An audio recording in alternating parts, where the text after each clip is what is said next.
4 जुलाई 2026 की वो सुबह बुलंदशहर के अंदर एक क्षेत्र पड़ता है नरसेना। नरसेना क्षेत्र के अंदर सभी व्यक्ति रोज की तरह अपना काम पे लगे होते हैं और वो लोग एक जंगल के साइड से होकर निकलते हैं। उस जंगल से बहुत ही मतलब खौफनाक टाइप की आवाज़ें आ रही होती हैं, अजीब टाइप की आवाज़ें आ रही होती हैं। तो वो लोग उस आवाज़ की तरफ बढ़ कर के देखते हैं तो सामने से दिखाई पड़ता है कि कुछ सूअर जो हैं वो मिट्टी को बहुत ज़ोर से खोद रहे हैं। गाँव वालों को लगता है कि शायद कुछ ऐसी चीज़ होगी जिसको खोद करके खाने की कोशिश कर रहे होंगे।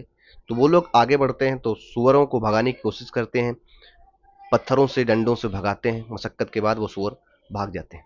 सूअर के भागने के बाद जो वहाँ पर एक वस्तु मिलती है, वस्तु थी वो बोरी। बोरी के अंदर क्या था जिसको वो खाने की कोशिश कर रहे थे।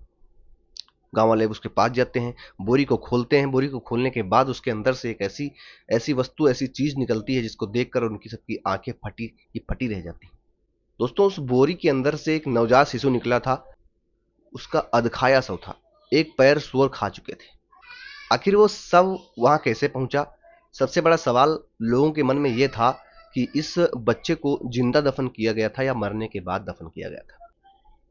लेकिन ये बच्चा बोरी में पैक होकर के इस बाग में, इस जंगल में पहुंचा कैसे? नमस्कार, मैं सत्यम सिंह राजपूत। जानेंगे इस पूरी घटना की असली सच्चाई।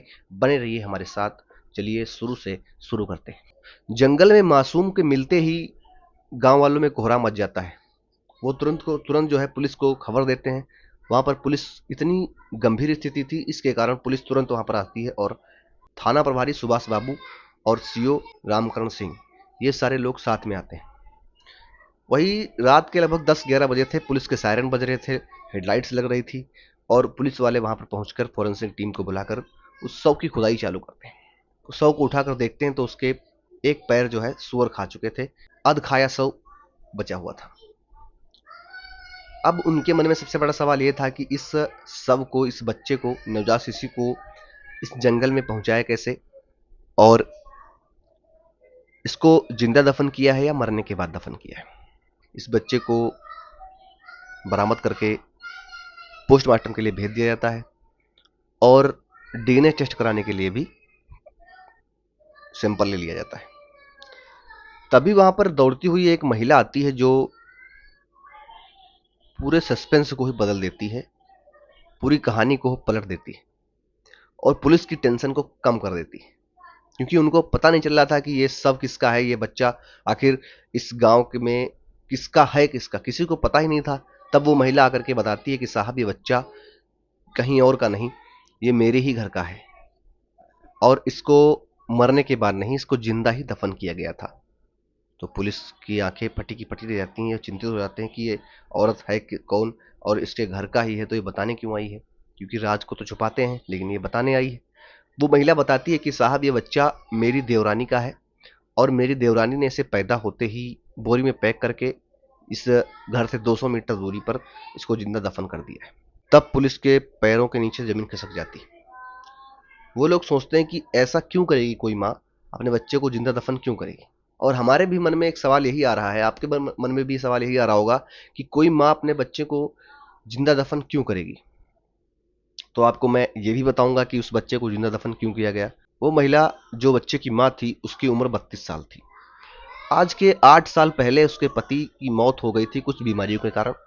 उसके बाद वो अकेलेपन में रहने लगी थी और उसका अकेलापन उसको बर्दाश्त नहीं हो रहा था। उसी गांव के एक युवक के साथ उसका प्रेम प्रसंग हो जाता है और प्रेम प्रसंग इतना बढ़ जाता है कि वो गर्भवती हो जाती है और गर्भवती होने के बाद वो गांव वालों से 9 महीने तक अपने बच्चे को, अपने गर्भावस्था को छुपाती रहती है। लेकिन आती है 1 जुलाई 2026 की वो काली रात, जब उसने एक बच्चे को जन्म दिया। जन्म देने के बाद उसकी किलकारी छुपाई, उसका रोना छुपाया और बोरी में पैक किया। बोरी में पैक करके उसको जंगल में दफन कर दिया। यह तहरीर उसकी जेठानी देती है। वो बोलती है, जो जो बता रही है वो सब मैं आपको बता रहा हूँ। वो पुलिस को ये सब बताती है कि उसने बताया कि 1 जुलाई को मैंने एक दाई को आते देखा। दाई के आने का मतलब था कि बच्चा पैदा होने वाला है। उसने ये छुपाया, उस औरत ने, जो बच्चे की माँ थी, कि अगर किसी हॉस्पिटल में डिलीवरी होगी तो सारी जानकारी सबको हो जाएगी, इसीलिए डिलीवरी घर पे करवाई। डिलीवरी कराने के बाद बच्चे को बोरी में भर के घर से 200 मीटर दूर एक घना जंगल था, घने जंगल में उसको मिट्टी के अंदर दबा दिया। मिट्टी के अंदर दबाने के बाद उसको लगा कि लोक लाज का डर अब खत्म हो गया, हमारी जो है, जो हमने कर दिया है ये, फिर जुल्म खत्म हो गया, सब कुछ खत्म हो गया। लेकिन समय पलटता है तो सब कुछ पलट जाता है। 4 जुलाई 2026 को सुअरों ने उनका राज खोल दिया, उसको खोद के रख दिया। उस बच्चे को खोदा तो सब पूरी जानकारी हो गई। उसके बाद पुलिस के पास रिपोर्ट हुई। अब सवाल यह है कि उस बच्चे को जिंदा दफन क्यों किया गया। उस जेठानी का कहना है कि बच्चे को जिंदा ही दफन किया गया, और माँ का कहना है कि बच्चा जो है मरा पैदा हुआ था, इसके बाद मैंने इसको जंगल में दफन किया था। लेकिन इसका भी खुलासा होगा, क्योंकि बच्चे का शव जो है पोस्टमार्टम के लिए भेज दिया गया है। पोस्टमार्टम में ये पता चल जाएगा कि बच्चा मरा हुआ पैदा हुआ है या फिर इसकी दम घुटने की वजह से इसकी मौत हुई है। फिलहाल जो कुछ भी होगा, इस औरत को सजा तो मिलेगी ही। फिर भी ममता इतनी निर्मम हो सकती है लोक लाज के डर से कि अपने बच्चे को जिंदा दफन कर दे।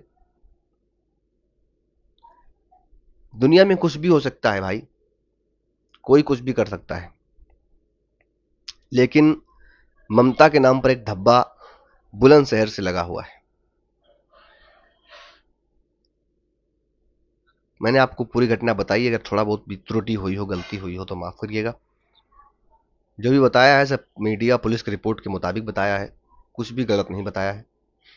ऐसी अगर वीडियो आपको पसंद है तो आप हमारे चैनल को सब्सक्राइब कर सकते हैं, वीडियो को लाइक कर सकते हैं। मिलते हैं नेक्स्ट वीडियो में, तब तक के लिए नमस्कार, आदाब, सत श्री अकाल।